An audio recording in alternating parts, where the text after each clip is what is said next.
Hello everyone, welcome to MCBS way of teaching CBSE. இன்றைக்கி நம்ம என்ன பார்க்க போகிறோம் அப்படின்னா class 6th science chapter 5 measurement of length and motion தான் பார்க்க போகிறோம். ஏற்கனவே பார்ட் 1 வந்து அப்லோட் பண்ணியிருக்கோம். உங்களுக்கு டிஸ்கிரிப்ஷனில் லிங்க் கொடுக்குறோம், செக் பண்ணிக்கோங்க. நம்ம சேனலில் அடுத்தடுத்து நிறைய ஒர்க் ஷீட் வந்து அப்லோட் பண்ணிகிட்ருக்கோம். ஸோ நம்ம சேனலை சப்ஸ்கிரைப் பண்ணிக்கோங்க. இது வரைக்கும் நம்ம போன வீடியோவில் பார்த்துருக்கோம். இதிலிருந்து இப்போ பார்ப்போம். Describing position. One day, the teacher informs her student that she has planned an educational visit to a nearby garden. She asked the student to reach there directly in the morning. Tiba and her friends started discussing whether the garden would be closer or their school or farther. Hansin and Padma say that the garden would be closer, while Tiba and Anis feel that the school would be closer. Hardeep thinks that both be almost at the equal distance. தீபாவோட teacher வந்து inform பண்ணுறாங்க. என்ன சொல்கிறாங்க, நம்ம வந்து educational visit வந்து போக போகிறோம் பக்கத்தில் இருக்க கார்டனுக்கு. ஸோ எல்லோரும் டைரெக்டாக அந்த கார்டனுக்கு வந்துருங்க அப்படின்னு சொல்கிறாங்க. தீபா அவங்க ஃப்ரெண்ட்ஸ் எல்லாருமே என்ன செய்கிறாங்க அப்படின்னா டிஸ்கஸ் பண்ணுறாங்க. கார்டன் வந்து பக்கத்தில் இருக்கா இல்லை தூரமாக இருக்கா அப்படின்னு சொல்லி டிஸ்கஸ் பண்ணுறாங்க. பத்மாவும் சொல்கிறாங்க அந்த கார்டன் வந்து ரொம்ப க்ளோஸில் தான் இருக்குதுன்னு சொல்கிறாங்க. தீபாவும் அனீஸும் ஸ்கூல் தான் பக்கத்தில் இருக்குதுன்னு சொல்கிறாங்க. ஹர்தீப் வந்து என்ன சொல்கிறான் அப்படின்னா ரெண்டுமே ஒன்று போல தான் இருக்குது அப்படின்னு சொல்கிறான். இந்த பிக்சர் பாருங்கள், இது என்ன அப்படின்னா பஸ் ஸ்டாண்டு. இதுதான் அவங்க எஜுகேஷ்னல் விசிட்டுக்காக போகிற கார்டனு. இது அவங்களோட ஸ்கூலு. இது தீபாவோட ஹவுஸு, அனீஸோட ஹவுஸு, ஹர்தீப்போட ஹவுஸு, தாஸ்னிமோட ஹவுஸு, பத்மாவோட ஹவுஸு. இப்போது தான்சேனும் பத்மாவும் என்ன சொன்னாங்க, கார்டன் தான் ரொம்ப க்ளோஸில் இருக்குன்னு சொன்னாங்க இல்லையா. ஏன், இந்த கார்டன் பக்கத்தில் தான் அவங்களோட வீடு இருந்துச்சு. தீப் வந்து என்ன சொன்னால், எனக்கு கார்டனும் ஸ்கூலும் ஒரே டிஸ்டன்ஸில் தான் இருக்குதுன்னு சொன்னான். அனீஸும் என்ன சொன்னாங்க, எங்களுக்கு ஸ்கூலு தான் பக்கம்னு சொன்னாங்க. Do you think is correct? All of them are correct. Then why are the observation different? They are locating the distance of the school and garden from their houses. If instead each of them had thought of distance from the same object or point, say the bus stand, then their observation would have been the same. நம்ம பார்த்ததில் வந்து யார் சொன்னது வந்து correct, யாரோட வீடு பக்கத்தில் இருக்குது, யாரோட வீடு தூரத்தில் இருக்குது அப்படின்னு சொல்லி எல்லாரும் சொன்னதுமே என்னது தான் கரெக்டு தான். அப்போது இது ஏன் இப்படி டிஃப்ரெண்ட் ஆகுது அப்படின்னா அவங்களோட லொக்கேஷன், அவங்களோட இவங்க வீடு எல்லாமே எப்படி இருக்குது, டிஃப்ரெண்ட் லொக்கேஷனில் இருக்குது. அதனால தான் இங்கேருந்து கார்டனுக்கு போகிறது எல்லாருமே என்ன சொன்னாங்க, டிஃப்ரெண்ட்டான ஆன்சர் சொன்னாங்க. இப்போது பஸ் ஸ்டாண்ட்லேருந்து கார்டனுக்கு போகணும் அப்படின்னு சொல்லியிருந்தாங்கன்னா எல்லாருக்குமே என்ன தான் வந்திருக்கும், ஒரே டிஸ்டன்ஸ் தான் வந்திருக்கும்.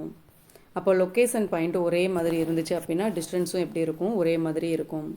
When distance is started with respect to a fixed object or point, then this point is called a reference point.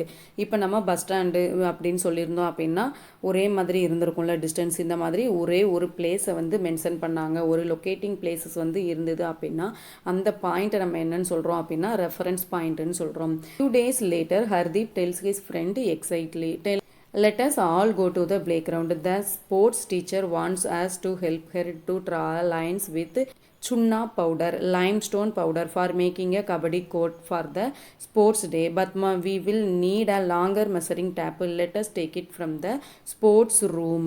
Deepa, let us first decide the point of the ground from which we will measure the distance to start. Draw the line. Let us call this our reference point.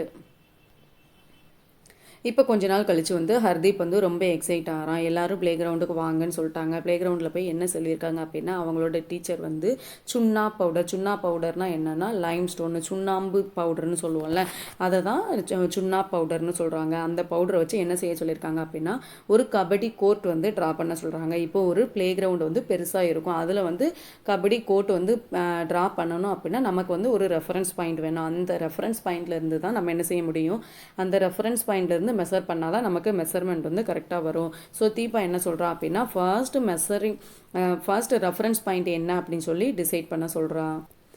இவங்க வந்து இதை வந்து reference பாயிண்ட்டாக வச்சு என்ன செய்கிறாங்க அப்படின்னா kabaddi court வந்து வரைகிறாங்க.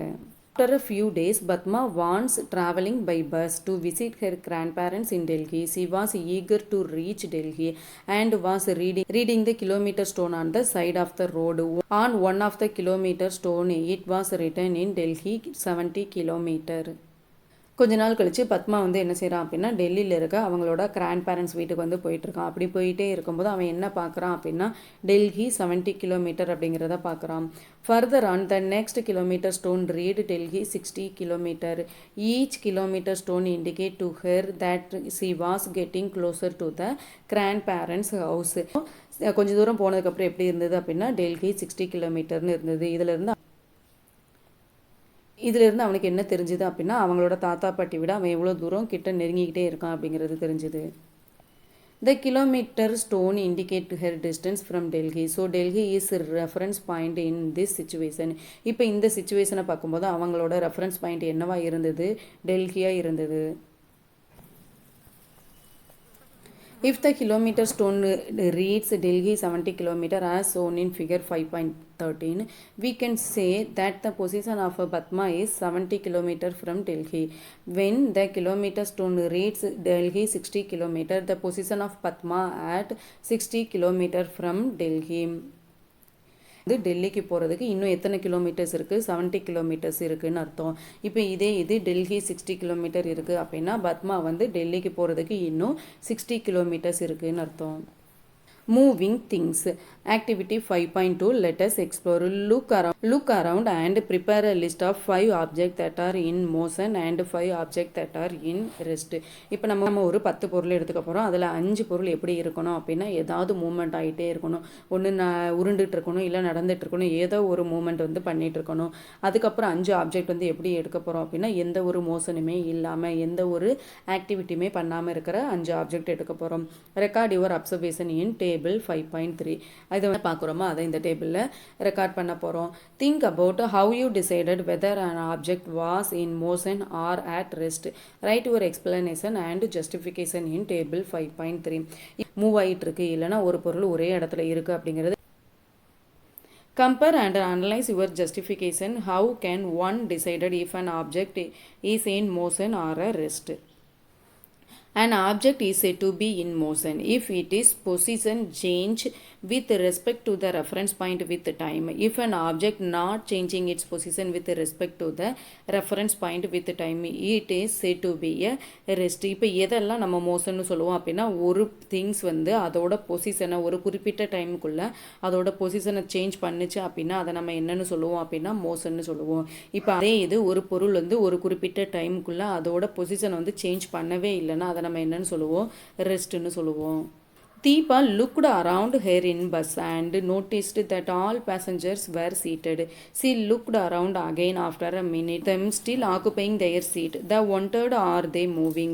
She concluded that the position of the passenger was not changing with time. Therefore, they were certainly at rest. However, when she looked outside, they felt they were in motion as their position were changing with respect to things outside. Reference point is important in deciding whether an object is at rest or in motion. If Deepa considered herself or the bus as the reference point, then the passenger were at rest. However, if she considered any object outside the bus, say a building, as a reference point, then the passenger as the were in motion. இப்போ தீபா வந்து ஒரு பஸ்ஸை வந்து travel பண்ணுறா. அவள் வந்து reference பாயிண்ட்டாக என்ன வச்சுருக்கா அப்படின்னா அங்கே இருக்கிற பீப்புள் எல்லாத்தையும் தான் வச்சுருக்கா. சீட்டில் வந்து எல்லாருமே உட்காந்துட்டே தான் இருக்கிறாங்க. அதை ரெஃபரன்ஸ் பாயிண்ட்டாக வைக்கும்போது கொஞ்சம் தூரம் போனதுக்கப்புறமே எப்படி தான் இருக்குது, எல்லாருமே அந்த சீட்டில் உட்காந்து தான் இருக்காங்க. ஆனால் பஸ்ஸு வந்து மூவ் ஆகுதா இல்லையான்னு அவளுக்கு தெரியல. அப்போது அவளோட ரெஃபரன்ஸ் பாயிண்ட்டை சேஞ்ச் பண்ணுறா. வெளியில் இருக்கிற ஒரு ட்ரீயோ ஒரு பில்டிங்கோ ரெஃபரன்ஸ் பாயிண்ட்டாக வைக்கிறா. அதுக்கப்புறம் அவள் வந்து என்ன செய்கிறா, அந்த பஸ் வந்து மோஷனில் இருக்கா ரெஸ்ட்டில் இருக்கா அப்படிங்கிறத கண்டுபிடிக்கா. You are traveling on a ship which is moving at the constant speed along a straight line on a calm sea. Suppose there is no window on the ship. Is there any way that you can determine whether the ship is moving or is stationary? இப்போ நம்ம வந்து ஒரு ஷிப்பில் வந்து போயிட்டுருக்கோம். அங்கே வந்து எந்த விண்டோவுமே இல்லை. அப்போ நீங்கள் வந்து எப்படி வந்து அந்த ஷிப்பு மூவ் ஆகுதா இல்லையான்னு சொல்லி எப்படி கண்டுபிடிப்பீங்க அப்படின்னு சொல்லி கேட்குறாங்க. Types of motion. Activity 5.3. Let us explore. Take an eraser and drop it from a certain height. இப்போ ஒரு எரேசர் எடுத்து ஒரு ஹைட்லேருந்து அதை என்ன செய்கிறோம், கீழே போடுறோம். அப்சர்வ் இட்ஸ் மோஷன், அது வந்து என்ன செய்யுது அப்படிங்கிறத நோட் பண்ண சொல்கிறாங்க. Does it move along a straight line when an orange drops from the tree? Does it move in a straight line? Have you seen a Republic Day parade? Recall the march past of students during the parade. Do they move on a straight line path when heavy box is pushed? It may also move along a straight line. நம்ம மேலேருந்து கீழே தூக்கி போடுறோம் அப்படின்னா அது என்ன மூமெண்ட்டாக இருக்கும், straight லைனாக இருக்கும். ஆரஞ்சு வந்து மரத்துலேருந்து கீழே விழுறது என்னவாக இருக்கும், ஸ்ட்ரெயிட் லைனாக இருக்கும்.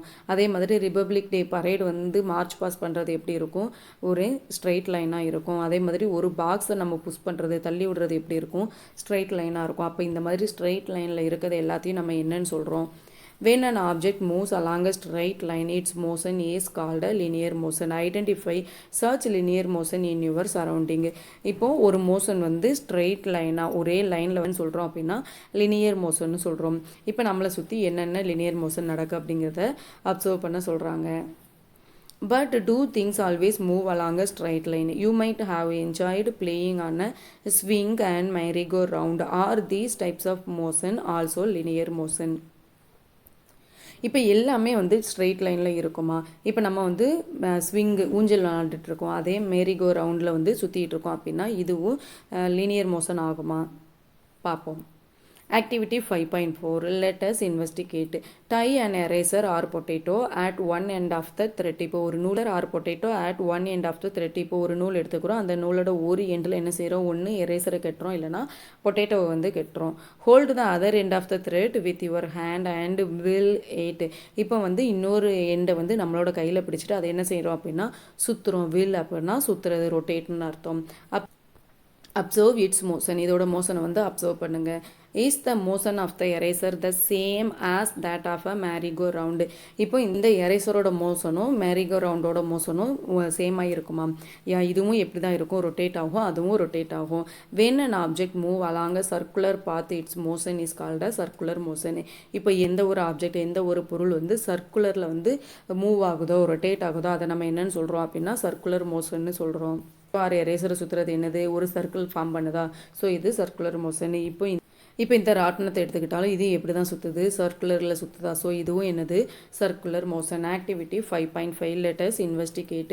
Tie and eraser at one end of the thread. இப்போ ஏற்கனவே ஒரு எண்டில் வந்து நம்ம பொட்டேட்டோ இல்லைனா எரேசருக்கு நாட் போட்டு வச்சுருந்தோமா, அதே மாதிரி ஒரு சைடில் வந்து எரேசர் இல்லைனா பொட்டேட்டோ வந்து டைப் பண்ணி வைக்கிறோம், இன்னொரு பக்கத்தை வந்து நம்ம கையில் வச்சுருக்கோம். அப்போ என்ன பண்ணோம், நம்ம ரொட்டேட் பண்ணோம்ல. இப்போ வந்து நம்ம என்ன செய்கிறோம் அப்படின்னா இந்த எரேசரை வந்து எப்படி மூவ்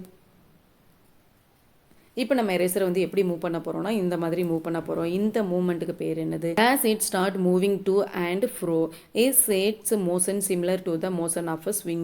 இந்த மோஷன் வந்து எதை மாதிரியே இருக்கும், ஸ்விங் ஊஞ்சல் மாதிரியே இருக்கும்ல. இப்போது ஒன்று நம்ம என்னெல்லாம் பார்த்தோம், ஸ்ட்ரைட் லைன் பார்த்தோம், அதை என்னன்னு பார்த்தோம், லீனியர் மோஷன்னு பார்த்தோம். இப்போ இந்த மாதிரி சர்க்குலரில் இருக்கிறது என்னன்னு பார்த்தோம், சர்க்குலர் மோஷன்னு பார்த்தோம். இப்போ இந்த மாதிரி இருக்கிறதுக்கு மூவ்மெண்ட்டுக்கு பேர் என்ன அப்படின்னா oscillatory motion. When an object move and fro about some fixed position, its motion is called oscillatory motion. இப்போ ஒரு ஃபிக்ஸ்டு பாயிண்ட்டை வச்சுட்டு அது ஒரு இடத்துக்கு போயிட்டு திரும்ப அதே இடத்துக்கு வந்துட்டு இங்கே போச்சு அப்படின்னா இதை நம்ம என்னன்னு சொல்லுவோம் அப்படின்னா oscillatory motionன்னு சொல்லுவோம். 5.6. Let us investigate. Take a thin metal strip of about 50 cm long. இப்போ 50 சென்டிமீட்டர் லாங்கில் இருக்க ஒரு மெட்டல் ஸ்கேலோ ஒரு ஸ்ட்ரிப் கம்பியோ வந்து எடுத்துக்கிறோம். Hold it one end pressed at table. You may use a few book of a brick to hold it. இப்போ கொஞ்சம் book எடுத்து அந்த ஸ்ட்ரிப்பை வந்து நம்ம என்ன செய்கிறோம் அப்படின்னா ஹோல்ட் பண்ணி வைக்கிறோம். Press the free and end of the strip slightly and let it go. Observe the motion of this end of the strip. இப்போ இந்த ஸ்ட்ரிப்பை வந்து நம்ம என்ன செய்கிறோம் அப்படின்னா இப்படி ஆட்டி விடுறோம். அப்படி ஆட்டி விடும்போது இது என்ன செய்யும், இங்கேருந்து இப்படி மூவ் ஆகிட்டே போகும்ல. இதை நம்ம என்னன்னு சொல்லுவோம், இந்த மூமெண்ட்டை ஆசிலேட்டரி மூமெண்ட்னு சொல்லுவோம். Does it move up and down? This is also an example of oscillatory motion. Object repeat its path after fixed interval of time. Its motion is said to be a periodic motion. Which object is an circular motion? It moves along the circular path again and again. An object in oscillatory motion also repeat its motion while moving and fro. Both circular and oscillatory motion are periodic in nature. இப்போ நம்ம அப்படின்னா எந்த ஒரு பொருள் வந்து இந்த மாதிரி மோஷனாக இருக்கலாம், இல்லைனா பீரியாட்டிக் மோஷன் ஆசிலேட்டரி மோஷனாக இருக்கலாம், லீனியர் மோஷனாக இருக்கலாம், இல்லைனா சர்க்குலர் மோஷனாக இருக்கலாம். இதில் ஏதோ ஒன்று ஒரு டைம் பீரியடில் வந்து ரொட்டேட் ஆகிட்டு திரும்ப அது ரெஸ்ட்டுக்கு வந்துட்டு திரும்ப ரொட்டேட் ஆச்சு அப்படின்னா அதை நம்ம என்னன்னு சொல்லுவோம் அப்படின்னா பீரியாட்டிக் மூமெண்ட்டுன்னு சொல்லுவோம். ஃபார் எக்ஸாம்பிள் ஃபேன் ஆன் ஆகும், சுவிட்ச் ஆஃப் பண்ணால் என்ன செஞ்சிடும், ஆஃப் ஆயிரும். ஒரு பீரியடுக்கு அப்புறம் என்ன செய்யும், அதை ஆஃப் ஆயிரும். இதை நம்ம என்னன்னு சொல்லுவோம் அப்படின்னா பீரியாட்டிக் மோஷன்னு சொல்லுவோம். இந்த பீரியாட்டிக் மோஷனில் என்னெல்லாம் இருக்கலாம், சர்க்குலர் இருக்கலாம், லீனியர் மோஷன் இருக்கலாம், ஆசிலேட்டரி மோஷனும் இருக்கலாம். Let us identify. Look at the picture of children's park or visit a children's park.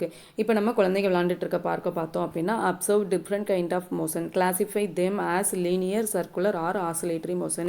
இப்போ அங்கே இருக்கிறத எல்லாத்தையும் வச்சு நம்ம என்ன செய்கிறோம் அப்படின்னா அந்த கேம் வந்து என்ன மோஷன் அப்படிங்கிறத பார்க்க போகிறோம். லீனியரா, சர்க்குலரா, ஆசிலேட்டரியான்னு பார்க்க போகிறோம். List them in table 5.4. Give your justification for why you put each in a certain category.